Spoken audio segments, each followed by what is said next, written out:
You know what I find that America has been the best at is PR, right? We're the best at public relations. We're the best at spinning a narrative that says that we're better than the numbers actually imply for all of the things that you just listed out and more.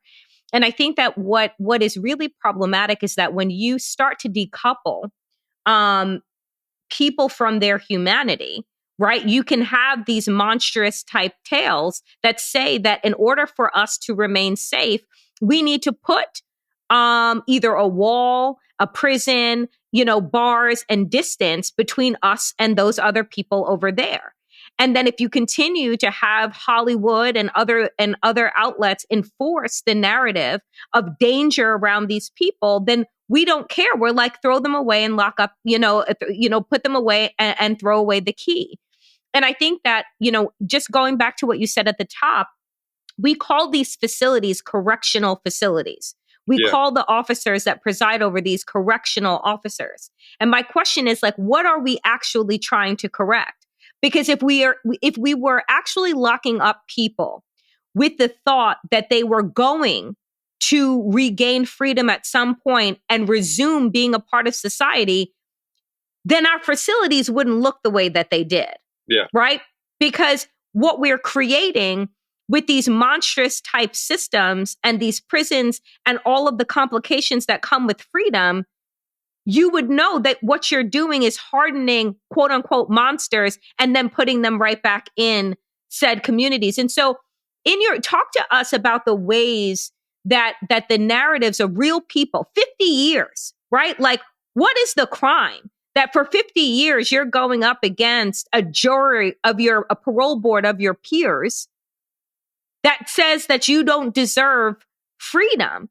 And so I'm just like, what is it that these stories you hope will offer, to the people that are reading them and for us to be able to reimagine, right, what society could look like the way that Finland did? Yeah. I mean, so a parole board, when they meet someone at the 10-year mark or the 20-year mark or the 30-year mark or even the 50-year mark, their job in many ways is to say, what have you done since the crime? Like, that's what parole is. Like, have you changed? Are you rehabilitated? Are you remorseful? Those are really hard things to measure, and there are all sorts of ways that parole is problematic. But maybe the way that it's most problematic is parole boards often tend to repeat what a sentencing judge or a jury does at trial, that they're obsessed with the original crime. So, they're saying, like, what did you do? And is it so horrible that you should not get out? And I think for all of us, the kind of question you're asking, and I'm thinking about your parents too, like, we didn't ask, what did they do? And the question I think a parole board asks, which is really powerful, is like, who are they now? Who are they now? And that's different, and it's not ignoring victims. That's important, that victims are part of this story as well. And that, especially crimes that have victims, and that, but parole and what we do now doesn't serve victims well either. I went to these parole hearings, and after 50 years of someone being in prison for 50 years, the families of victims still felt no relief. That it's proof that a system is not providing something necessary, something restorative, something that brings healing or even moving on. So that question of, like, I really find that powerful. And the two men I write about, Johnny Veal and Michael Henderson, it's really like you see what they did, the crimes they did, or one of them was convicted of and said he didn't do, but one did do. But it's also, you see over, as the years pass, well, what are they doing now? Who are they? What have they become? People change. People grow up. They evolve. I mean, especially the most crimes are committed by people who are about 17 to 25, the vast majority of crimes. And we know from even brain science that people, their brains change, that they develop impulse control.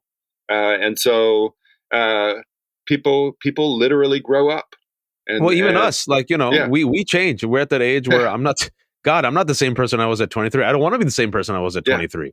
And I'm glad that your book focuses on people, because the only way I think to change the system, if it can be changed, is if enough of our fellow Americans start to care and you carry through narratives. And speaking about the people, I remember there's that scene in Shawshank Redemption, which I think it can help it crystallize it, where, like you say, if you've seen the movie, spoiler alert, but if you've seen the movie, Morgan Freeman's in prison. He's playing this character called Red, who's in life in prison for this crime he did like as a teenager. He killed someone.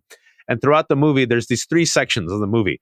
Like 10 years on, he goes in front of the parole board. He's all, he has a prepared script. He has a smile on his face. And he wants to tell them exactly what they want to say, whether or not he's been rehabilitated. They mark him rejected.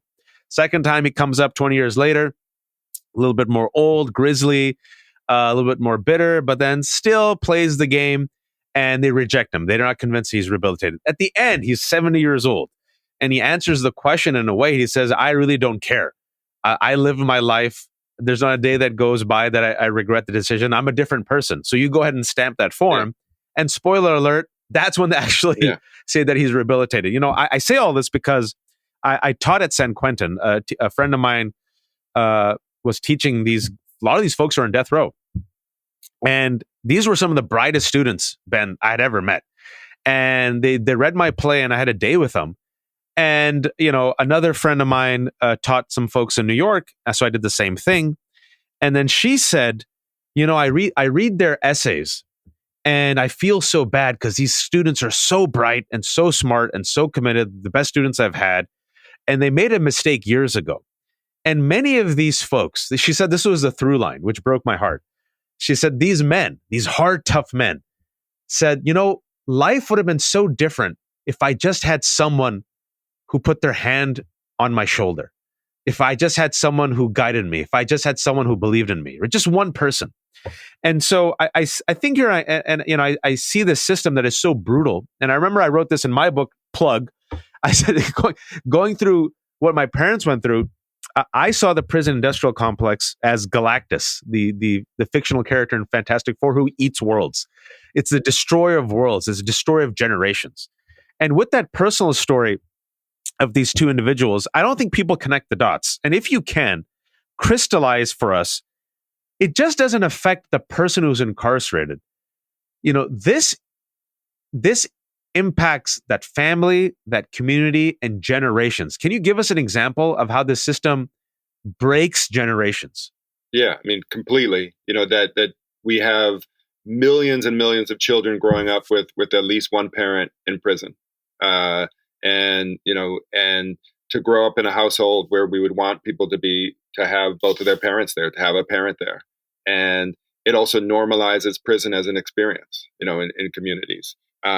And then you get this cycle, as you're describing, where people are released. Most people are released from prison, and they're not, they haven't been helped in any way to reacclimate, and they're going back to the same neighborhoods, and they're inundating these neighborhoods, and it does create this kind of vicious cycle, as you described, and it is generational. It destroys entire communities, and it destroys generations of people.